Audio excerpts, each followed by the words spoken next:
Hello traders, so today we are analyzing Nifty 50 on 16th of June।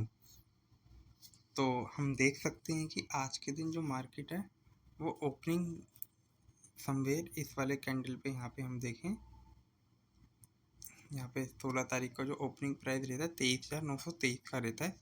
उसके बाद market एक upside के लिए जाती है और 11:15 बजे करीब अपना हाई बनाने की कोशिश करती है 23,977 का, 24,000 के लेवल को टच करती है। फिर एक मार्केट हल्का सा डाउनवर्ड जाता है और यहाँ पे अपना लो बनाने की कोशिश करता है जो कि 23,900 का है, और यहाँ से फिर एक बाइंग आती है और मार्केट अपने क्लोजिंग लेवल 23,995 पे जाके बंद हो जाता है। अगर हम देखें तो मार्केट को अगर हम यहाँ पे देखें तो ये जो कल के लेवल पे जहाँ पे टच हुआ था, ये यहाँ 15 तारीख को 24,000 के लेवल, वहीं से गिरावट है। बट आज के दिन अगर हम देखें तो ये एक ट्रेंड लाइन जो मैंने ड्रॉ कर रखी है, मैं डेली टाइम फ्रेम पे दिखाता हूँ। ये देखिए, ये इस ट्रेंड लाइन के, इस वाले ट्रेंड लाइन का जिसको मैं मूव कर रहा हूँ, यहाँ से गिर रहा था। बट अगर हम आज के दिन देखेंगे तो इस ट्रेंड लाइन के ऊपर निकल गया है। तो मार्केट के अंदर जैसे कल की मेरी एनालिसिस थी कि 24,600 तक मार्केट जा सकता है, तो आज भी सेम ही कि मार्केट में 24,600 की अपॉर्चुनिटी है। यहाँ से हमें एक स्ट्रेंथ देखने को मिल रही है और मार्केट वहाँ तक जा सकता है 24,800 तक के लेवल। ठीक है, और आज के दिन जो मुझे अच्छे स्टॉक देखने को मिल रहे हैं, जिनमें अच्छा पोटेंशियल देखने को मिल रहा है, उसमें सबसे पहला जो नेम है जेन टेक्नोलॉजी। इस स्टॉक को अगर मैं आप लोगों से बोलूँ, इस स्टॉक को मैंने थोड़े दिन पहले भी आप लोगों से डिस्कस किया था, जिसके अंदर मैंने आपसे ये वाला स्टॉक इस वाली कैंडल पे 4 जून को डिस्कस किया होगा, जिसमें इसने 7% की रैली दी होगी और मैंने आप लोगों से बोला होगा कि ये स्टॉक अब 2200 या 2000 तक के लेवल पे जा सकता है।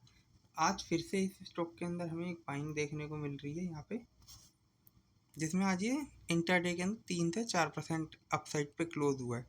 ठीक है, आज के दिन की अगर मैं इसमें हाई देखने के लिए बताऊँ, 1865 के हाई बनाए हैं, 1780 का इसमें लो है। अगर आप मूवमेंट देखें तो मतलब 85 पॉइंट की मूवमेंट है, जो कि काफ़ी स्ट्रॉन्ग देखने को मिल रही है। 1 मिलियन शेयर्स की बाइंग एंड सेलिंग है। तो इस स्टॉक में जो मेरे को टारगेट नियर टर्म में देखने को मिल रहे हैं ना, वो जैसे कि अगर हम देखें, इस स्टॉक में यहाँ पे ही रेजिस्टेंस फेस होगा 1900, और ये जैसे ही 1900 2000 के लेवल पे निकलता है तो 2200 तक जा सकता है। तो इस स्टॉक को अपने रडार पर रखना चाहिए। इसके बाद जो नेक्स्ट स्टॉक मैं आप लोगों से डिस्कस करना चाहूँगा ना, वो आईटी से निकल के आ रहा है,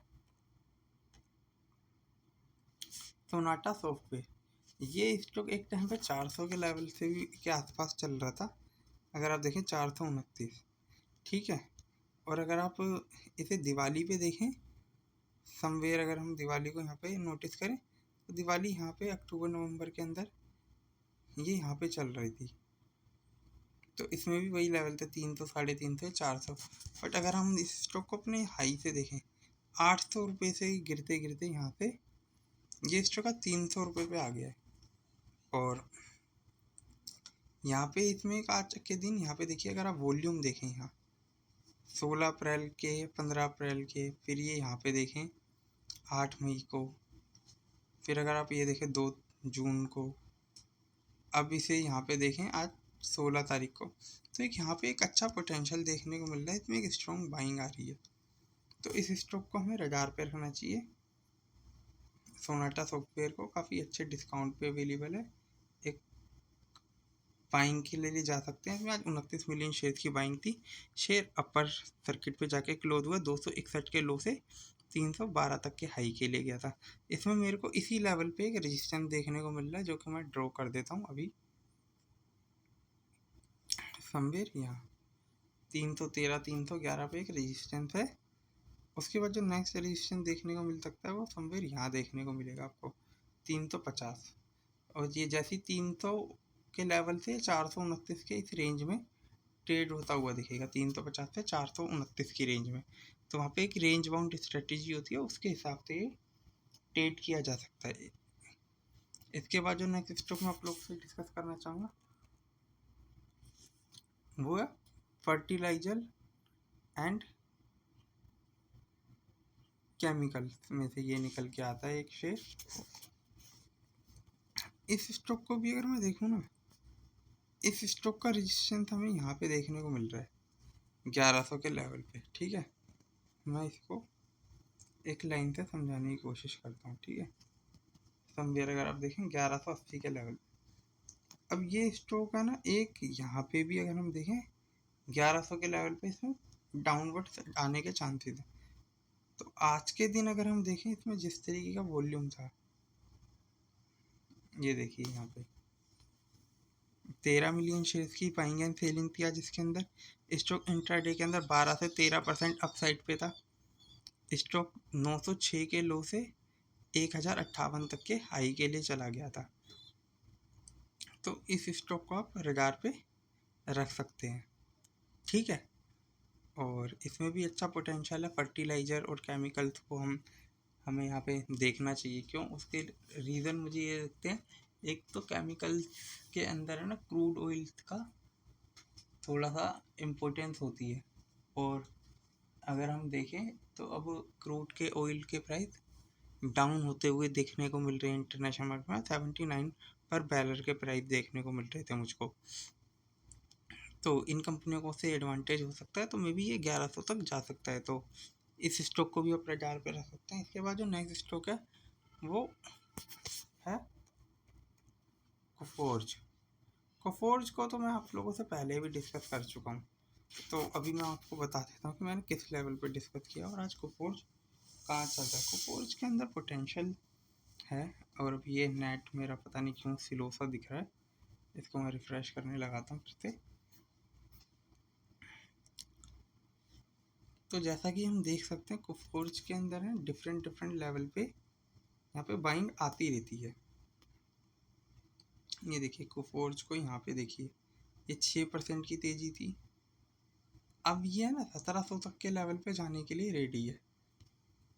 ये देखिए ये कम से कम ये यहाँ तक आएगा इस लेवल को टच करने के लिए, और यहाँ से 1700 पॉइंट ऑलमोस्ट 250, तो यहाँ से 15 से 16% की एक अपॉर्चुनिटी बन सकती है। तो इसीलिए कोफोर्ज को रडार पे रखें और इसको ट्रेड करने के लिए देखा जा सकता है। स्ट्रॉन्ग है। अगर आप ये देखें तो यहाँ पे 3 बारी जा चुका है, 1 2 3, और एक डब्ल्यू पैटर्न बना है। अब ये अच्छे खासे वॉल्यूम के साथ तेजी रहेगा, इसने यहाँ पे लिक्विडिटी ग्रैब कर ली है। तो मे बी जब ये आपकी तोड़ेगा तो ये 2000 के लेवल को ब्रेक कर देगा और भी अपसाइड के लिए चला है। बट पहला टारगेट यहाँ पे रहेगा 1700 तक का। तो कोफोर्ज को आप रडार पे रख सकते हैं। आज के दिन भी अगर मैं देखूँ तो आईटी के अंदर थोड़ी सी तेजी थी, जिसमें HCL टेक का काफ़ी अच्छा योगदान था कि उन्होंने एक आईटी की कोई कंपनी है, मतलब एआई थीम से रिलेटेड, इसमें 10% का स्टेक एक्वायर किया। तो जिसकी वजह से आईटी मतलब जो आईटी सेक्टर है, big IT, Infosys, TCS, Wipro, tech Mahindra, ये सब अब एआई के लिए अपना जो कैश इन रिच बिजनेस है इनका, जो इनके पास हैवी कैश है, वो जो डिफरेंट डिफरेंट जगह पे यूज़ करेंगे ताकि एआई के पुश को पुश किया जा सके। तो ये भी 1405 के लोअर लेवल से 1468 के लेवल तक गया था, अपने हाई लेवल पे क्लोज हुआ। मे बी ये स्टॉक यहाँ पे भी आ सकता है 1500-1600 के लेवल, बट ये 1700 तक जाना चाहिए। तो इस स्टॉक को आप रडार पे रख सकते हैं। इसके बाद एक एआई थीम के अंदर से ही निकालते हैं एक स्टॉक, नेटवर्क टेक्नोलॉजी। जैसे कि नेटवर्क टेक्नोलॉजीज को है ना, हम लोगों ने यहाँ पे ये देखिए, ये इस लेवल के हाई को निकाल के ऊपर के लिए चला गया। तो इस स्टॉक के अंदर जो पहले टारगेट बनेंगे ना, 1300 रुपये की अपसाइड होगी। तो यहाँ से स्टॉक 5700 तक जा सकता है, और मे बी ये 5000 के लेवल पे गिर भी सकता है, क्योंकि एक साइकोलॉजिकल लेवल होता है 5000 का। तो इस स्टॉक को आप रडार पे रखिएगा। किसी भी तरीके की बाइंग और सेलिंग रिकमेंडेशन तो नहीं है इसके लिए, मगर आप इसको रडार पे रखिए। काफ़ी अच्छा कंपनी है, काफ़ी अच्छी कंपनियों में से एक है। और भी ये हाल फिलहाल के अंदर देखें 2024 के अंदर जो था, इसका प्राइस 1100 का स्टॉक आज 4800-4900 तक पहुँचा है। 4 से 5 गुना पैसा कर दिया है। तो इस स्टॉक को भी वॉच लिस्ट पे रखना चाहिए कि इसमें क्या मूवमेंट हो रहा है, ताकि फ्यूचर रेफरेंस में हम इसको यूटिलाइज कर सकें कि इस तरीके के चार्ट पैटर्न पे क्या करना चाहिए। बट हाँ, अभी के लिए अगर कोई मेरे से पूछे 5000 पे एक सेल किया जाना चाहिए। और जो चार्ट पैटर्न कहता है, ये जैसे इसका कप विद हैंडल पैटर्न है, तो इस हैंडल की डेप्थ को अगर मैं देखूं तो यहाँ से 600 पॉइंट की और अपसाइड होनी चाहिए, तो 5000 के आसपास हुई थी, तो 5000 इज द फर्स्ट टारगेट। तो अब इस स्टॉक को देख सकते हैं, नेटवर्क टेक्नोलॉजी। इसके बाद नेक्स्ट स्टॉक है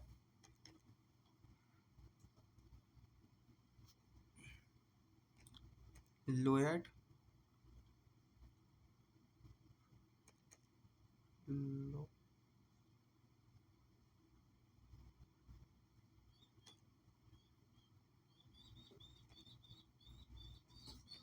Lloyd energy and works engineering workers. तो इस कंपनी के अंदर भी वही है कि ये स्टॉक भी है ना सेम जैसे नेटवर्क का चार्ट आपको दिखाया कि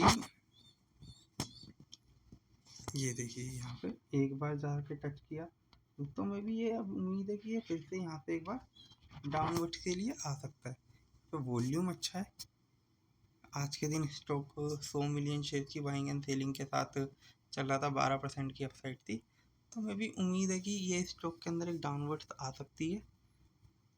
तो आप इस स्टॉक को भी रडार पर रख सकते हैं। और इस स्टॉक को ये जैसे आज के दिन 71 रुपये 80 पैसे के लो से 81 रुपये तक के हाई के लिए गया था, तो और अपने हाई लेवल पे एक क्लोज हुआ है। तो मुझे लगता है कि इस स्टॉक में और भी एक अपसाइड आ सकती है, मगर ये यहाँ से डाउनवर्ड आता हुआ ही देखने को मिल रहा है, क्योंकि ये स्टॉक फर्स्ट टाइम गया था, गिर गया सेकंड टाइम, ये थर्ड टाइम अटैम्प्ट कर रहा है। अगर ऊपर निकलता है तो ये ज़्यादा से ज़्यादा 83 84 तक जाएगा, फिर उसके बाद 85 तक भी जा सकता है, बट उससे ज़्यादा मुझे पोटेंशियल देखने को नहीं मिल रहा है। तो इस स्टॉक में भी कोई खास पोटेंशियल नहीं है, इसको भी वॉच लिस्ट पे रखें। यहाँ से डाउनवर्ड आने की ट्रेजेक्ट्री इसकी ज़्यादा दिखती है। तो गाइस, जो भी मेरी एनालिसिस है, चाहे वो निफ्टी 50 के लिए हो चाहे स्टॉक्स के लिए हो, किसी भी तरह की बाइंग और सेलिंग रिकमेंडेशन नहीं है। और as a disclaimer, Zen technologies के अंदर मेरी पुरानी पोजीशन है, तो एज ए एडवाइजरी कि हाँ मेरा इंटरेस्ट उसके अंदर है अभी जेन टेक्नोलॉजीज़ के अंदर। तो मेरी तरफ से किसी भी तरह की बाइंग और सेलिंग रिकमेंडेशन है, ओनली फॉर स्टडी पर्पस। और अगर आप पर्टिकुलर किसी स्टॉक का एनालिसिस चाहते हैं तो यू कैन कमेंट में होता है, मैं वो आपसे डिस्कस कर लूँगा। तो thank you for watching me, stay tune. मेरे चैनल को लाइक करें, सब्सक्राइब करें। सलाम ट्रेडिंग, बाय।